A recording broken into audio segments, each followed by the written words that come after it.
Hey everybody, game designer Thomas Grove here, and I've been learning the Godot game engine recently, and I've been following some nice tutorials by Stay at Home Dev and Chap.C. And Chap.C has a great tutorial about using the LimboAI state machine system or add-on. Enjoyed it a lot, and I decided to join his Discord to ask some questions about one of the tutorials I was following. And in his Discord, there's this game dev talk section.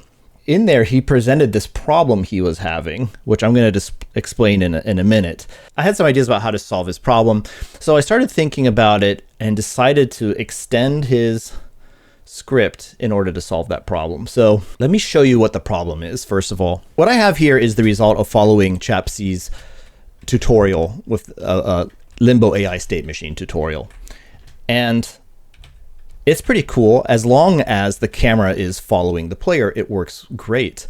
But if you wanted to have a brawler with more than one character on screen at the time, maybe it's like a multiplayer, like sitting on the couch next to your friend, multiplayer, not online necessarily. You could have split screen and each person has their own screen, but a lot of the old arcade games and Nintendo games back in the day, they were just shared screen. Of course, they were 2D, so they were more or less orthographically projected games. So up was always up on the screen. They didn't have like true 3D perspective like this. But Chap.C would like to have true 3D perspective, but he would like to have multiple players. So again, the use cases for this are games where you might want to have designer placed cameras. Think like old Resident Evil games or the first Alone in the Dark game. I think like Prince of Persia: Sands of Time was like that. Even the first 2 or 3 God of War games were like that, where you have like fixed designer placed cameras and then the characters are moving around on the screen, not necessarily with the camera following the player exactly. Oh, even think like I don't know, like party fighting games like Power Stone. I'll show some video there. So because games like that existed, I'm like, okay, there must be an actual solution to this problem. So I've got a camera that's not a child of my player here. It's just a child of my main scene. And I've made it the current camera. And if I'm in the middle of the screen and I press up and down, it's going to look just like it did before, right? But let me go over to the side of the screen. Now I'm only going to hit up. Okay, the only input I'm going to press is up. Whoa, they're going diagonal, right? Well, if we were to view this scene from like a top-down camera, the player is just moving like this, like they were with the other camera system. They're just moving directly across, okay? But because of the perspective, it looks diagonal.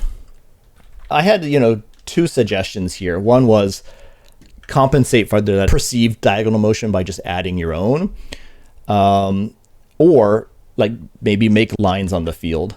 So let's do that quickly. I'm going to put lines on the field because that requires no changes to the code. Before, if we're in the center of the screen and we push up on the controller, we follow the basic lines here of these that are laid down on the ground, right? Now, we still do. So we're moving diagonal perceptually. It looks like we're moving diagonal. And in fact, in screen space, we are moving diagonal. But in the world space, we're not. We're just going directly straight across this platform we're on. Even though the lines do help explain visually the situation to the player, it still only makes it feel about 20% less bad than not having the lines there, which isn't good enough. So let's start working on the real solution. The first thing I thought about doing was generating spheres that you could then reposition. Move these ones back to here. Move the front ones, let's say to here. And then you can adjust the spread. Get them kind of right on the view. So in this case, I've got 19 spheres in the front and 19 in the back. You can adjust the size of the back ones so they're kind of perceptually the same size as the front ones. Even though we are in this perspective scene here, I've got these balls that are in screen space vertical from each other, each pair, like a pair here, a pair here. And so yeah, in screen space, these are sets of parallel balls. But if we were to actually view this from an angle, you can see that truly they are, like, this is the kind of perspective distortion or lens distortion, maybe a combination of lens and perspective distortion that we're dealing with. This solution didn't end up working for me, but the idea was going to be that you would draw a line between these, and then the one whose line you're intersecting the most closely, you would pick that ball as your move back target. The reason why I abandoned this approach is that it's just kind of fragile. Now, I did make these nodes a child of the camera. So your camera could scroll left and right and you'd be fine. But the problem is, if you were to ever rotate your camera, all of a sudden now none of your alignment's going to be correct anymore. So if you changed your field of view, if you changed your rotation, it all breaks. So I tabled it and started to work on a more math and kind of computer function based approach. So I guess to preview this real solution, what I'm going to do is, again, I'm going to show you look at the current old solution. This is the movement we get, right? Yeah, that's the other problem. If you're way over here and you just press towards the camera, now you're off screen suddenly. So first I'm going to show you the result of the solution working, and then I'll step you through like how it's actually working. The way I've designed this is, if you happen to have followed along with Chap.C's LimboAI tutorial, you'll be able to take this file that I've made and just replace your player script with this one, and it's kind of plug and play, drag and drop. It's going to fix the problem for you. But if you're not using state machines, and you have like a more basic setup, I've got these 3 versions based off of the Godot's built-in 3D basic movement script that you can use without state machines. But I think the state machine one is more fun because I've got all these animations attached to it. So that's what I'm going to use for the entirety of this demonstration. Okay, so let's see here. Let me get the guy in the center of the screen so that so far it looks normal, right?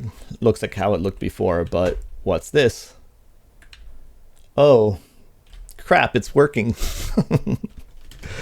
So this is cool.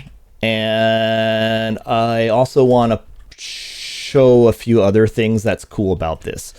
So in order to illustrate how screen on projection for depth direction works, I'm going to try drawing on my computer to show you how it works. And I've placed this plane here in front of the camera to represent the screen space.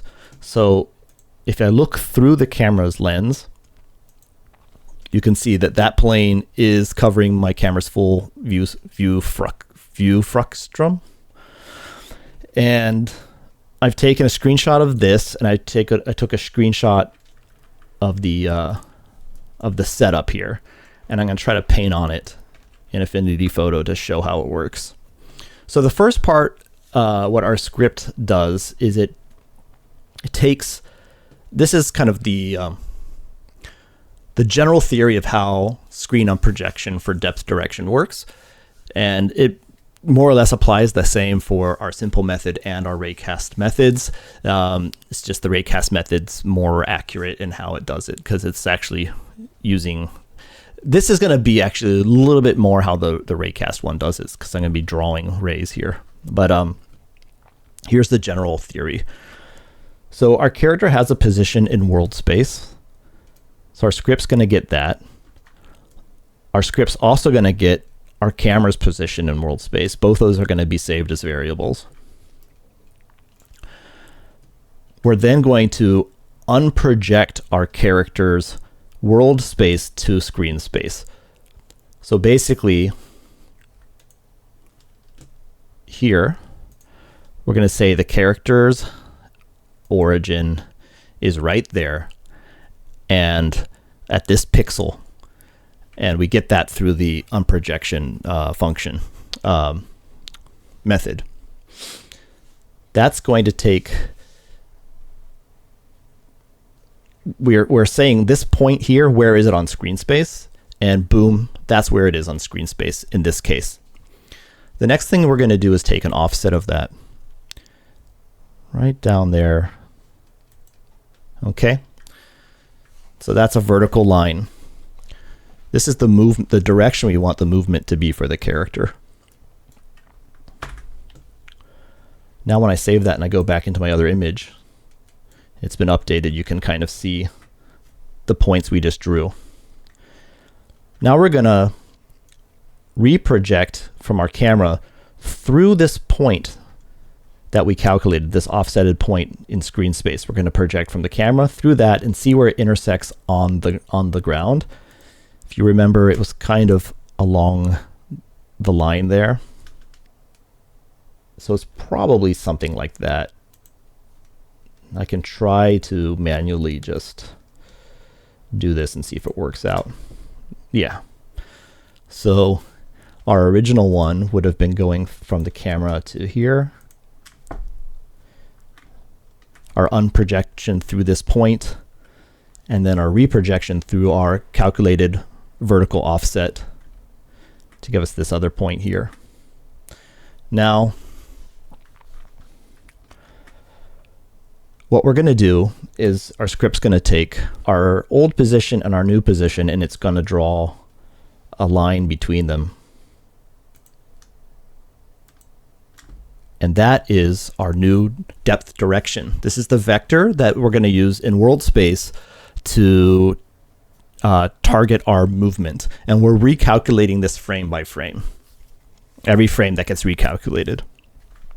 The original depth direction would have been, like if we weren't using this method and we're using the method that doesn't work that we're trying to solve, that would be for this character here, right along these lines that we've been seeing. You know, we've been going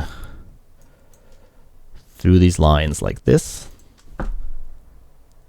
but what we want is this.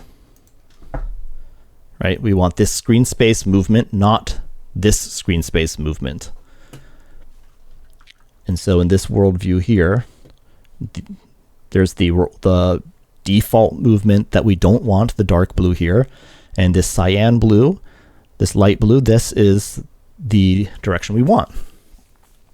And then our movement script's going to take that depth direction, and it's going to, in order to move in that direction, at the speed we want to move, which is, you know, in the script default right now is 5, the speed of 5.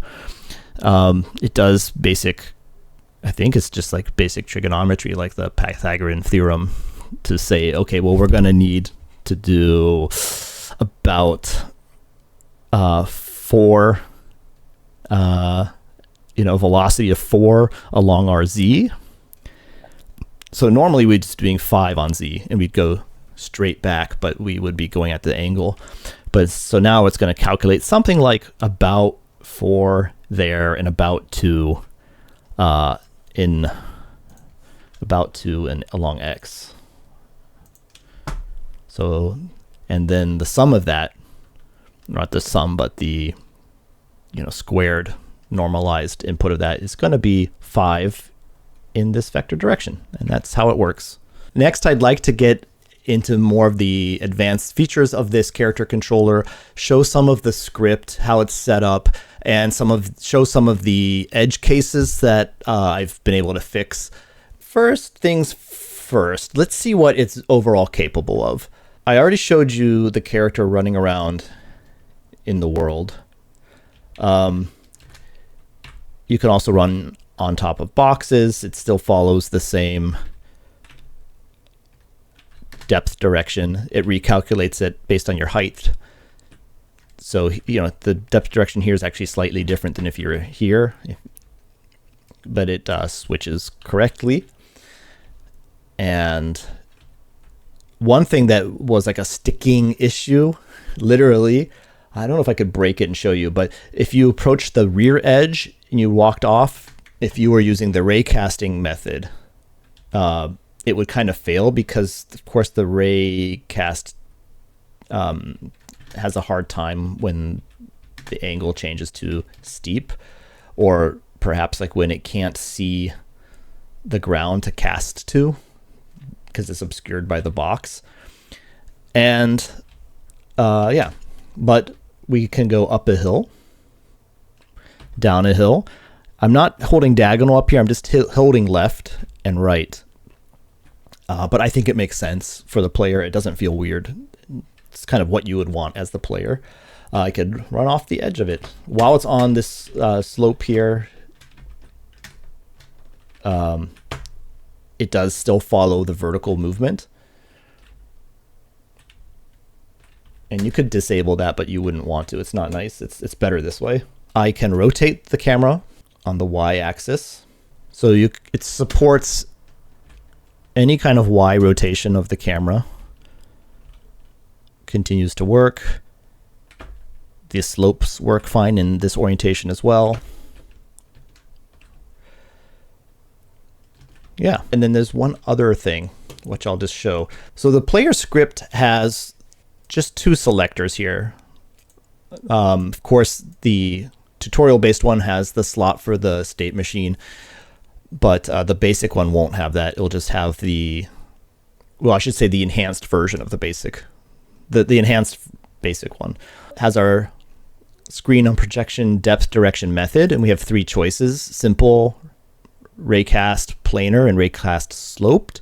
If I chose raycast planar, you'll find that it's not going to work on this slope here. So that's the kind of motion we get with raycast planar. However, the camera was in this orientation relative to the slope. It's fine. So planar method works for horizontally oriented slopes, but that's it. If you have slopes in your game that are more like camera oriented or depth oriented, even or 45 degree or 90 degree, you know, from here, you'll have to choose either the simple method or the raycast slope method. By default, if you were to walk up and push against the invisible wall here, your character is going to start sliding like there. I'm just holding up, but he's sliding. But I have a fix for that. That's just this wall slide fix. So if you turn that on, that won't happen anymore. So now I push up and he just stays where he is. Like horizontally oriented walls were never a problem in the first place. It's only a problem with vertical facing walls, because we are not actually having a velocity that's pointed directly into the wall. No, our true velocity, as we saw with the diagrams, is at an angle. So this fixes that. All right, well, that's enough of that. Let's just go ahead into the script basically and talk about the differences of the methods in more detail. This stuff here sets up the state machine. If you're using the basic version or the enhanced basic version, you don't have any of that state machine stuff in there. So let's skip over the state machine stuff, but look at the rest of the script. Beyond Godot's basic movement script or the tutorial script, I did add a jump buffer and coyote time and like increased fall rates so that jumps don't feel floaty. Jump velocity was there already, but a flow multiplier and a low jump multiplier. This lets you have variable jump height. It's like a short jump or a high jump based on how long you press the button. When you set up the script, you do have to define where your camera is. Again, it's not supposed to be a camera that's a child of the player. It needs to be like a sibling to the player. If you have a camera that's a child of the player, you're not doing this type of game. You can use the default system and it's fine, right? You do have to, when you set this up, if you're using the state machine method, you do have to define the state machine here. You do have to define the camera here. This is what sets up our selector for the method. And I have a little cheat table that tells you the difference between the methods. Each of these methods has edge cases where they're bad. And if you knew exactly what type of game you're making, you only need one of these. The simple method is limited to a X camera rotation somewhere between 0 and -15. Okay, let me show you what happens if you go beyond -15. I mean, you could probably get away with -20, but to be safe, anything between 0 and -15 looks perfect. This controller works perfect. If your game is basically just side view, maybe a slight amount of tilt, the view we were just looking at was -15. Yep, that game camera is -15. So it's pretty, it looks like, I mean, almost looks 45, right? But actual 45 would be different. Let's move our camera around a little bit here for this demonstration. Okay, so here we are on which method? We want to switch to the simple method because both Ray Planar and Ray Slope will work with extreme camera angles, anywhere up to -90, straight down. It's still going to work. But the simple method has issues. Right here, I'm moving forward and back, and it looks pretty okay, pretty fine, right? Maybe there's a little bit of drift that way. If I had my camera angle at 0 and bring down the Y, okay. This simple method is going to be perfect. This is a 0-degree camera tilt, camera pitch, I should say. The pitch is 0, and it works perfectly. The guy moves completely vertically back into space. No problem there. The higher this number gets, the worse his movement becomes. So if I go all the way up to -45, here's what we're going to get. So it's almost the opposite of the problem we had before. Instead of him converging towards the single point perspective in the horizon, the character's actually diverging away from that point. Go here and show you. So now they move at an angle going the other way.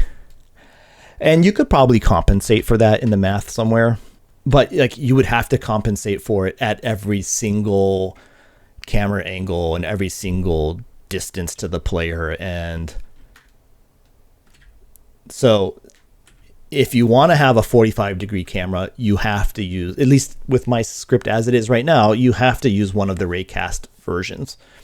So this is the only limitation of the simple method. It works great on slopes. It works great on boxes. It just, you have to keep your camera angle conservative, somewhere between 0 and -15. Back at -15 here, you see it works good enough. If you're happy with that camera angle, you can use the simple method. Other methods here. The Ray Planar supports, any camera angle between 0 and -90, straight down. It's going to be fine.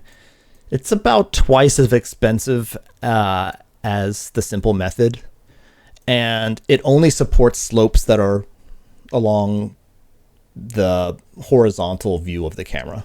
So slopes going towards the camera, it doesn't handle well. And then the Ray Slope method is about 3 times more expensive than the simple method, but it supports slopes of any angle.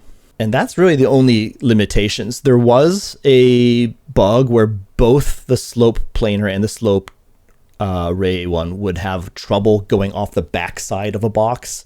They would get hung up, or a ridge. If you had like a ridge, they would have a trouble. They'd get stuck there. Frame by frame, their movement would get inverted and they would just kind of jiggle in place. But I have fixes for them in the code.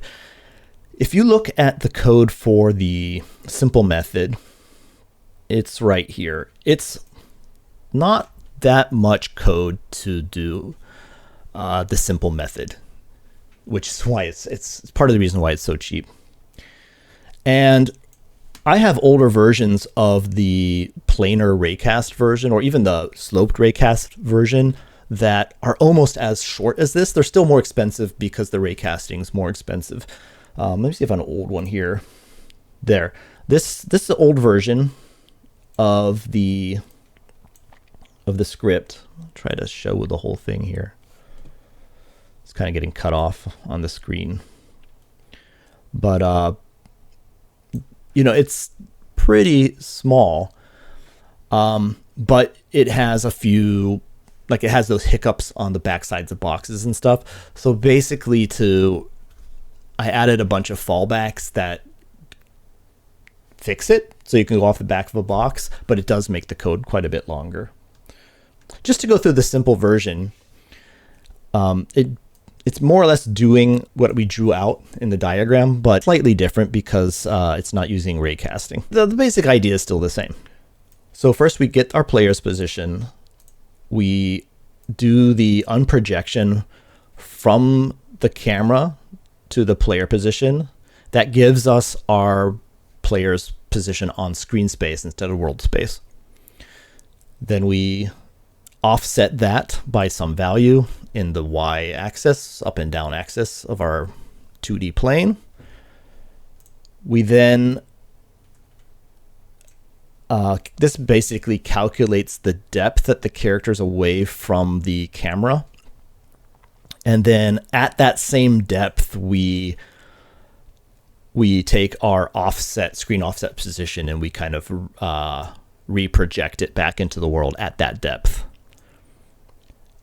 And then we get our new vector by taking that new offset position in world space and our player's position, and we subtract them, and that gives us our new vector, our new direction of movement. And if you don't choose to use the simple method, it will use the Raycast version. And if you choose to use the slope version, it will use the Raycast code, but it will also use this slope override code here. If you are choosing to only use the simple version, you can completely remove these two helper functions from the code, and then you can just kind of refactor this area so that you only have the simple version and you don't need anything from else down. You don't need it at all. Our vector planar method is this bit of code here, and it basically works the way that we diagrammed, but at the end here it's got this buffering of the positional input. So it will save the last 3 valid inputs and then blend between them. And the reason of that is so that when you get to the edges of the box where it would hang up before, it doesn't. It just kind of it has enough directional input information that it can plow through there. The sloped raycast method is more accurate, but more finicky too. So if you do choose to use the sloped raycast one, it will bring you up here to its core functionality, but it's got all these fail safes because it's kind of more picky about where it's casting its ray. That's why it's more accurate on uneven terrain, but it does not handle the hiccup as well as the flat planar one did. So these fallbacks basically say if you get in a crazy situation, just go back and use the planar method for the next frame or so. At the bottom of my script here, I have the wall slide fix code. Basically what it does is, if I remember correctly, when you collide with something, it first checks whether or not it's a wall. So it does that here. This is a dot value that could be anywhere between -1 and 1. And the value basically tells you what the slope of, or the degree of a face is. And this is a value that will let you still go up a 45-degree wall, slope, but anything maybe more than that, it's not going to go up it, and it's going to treat it as a wall and stop the player. The way that we stop the player with this is we just say your X velocity is 0. I don't care what our movement script's telling you the X velocity is, it's 0. So don't slide, basically. Well, that's it. That's the whole script. I made this because I really enjoyed Chap.C's tutorials. So thanks for those tutorials, Chap.C. I really hope that this script helps you with your game. And this is such a niche topic to make a video about for YouTube. Like, I don't think there's going to be that many people interested in it, but the people who are interested in it, it's like really helpful for those people. I searched on Reddit and a few other places to see if anyone else had this problem before, and I did see maybe 3 posts where people had this problem, but nobody in the comments had any solution for them. I'm calling it screen unprojection for depth direction, but if there's like, if you've worked with this kind of thing at your company and you guys had your own internal name, please tell me in the comments like what you guys called it. And yeah, thanks a lot. Happy coding, happy game designing. Cheers.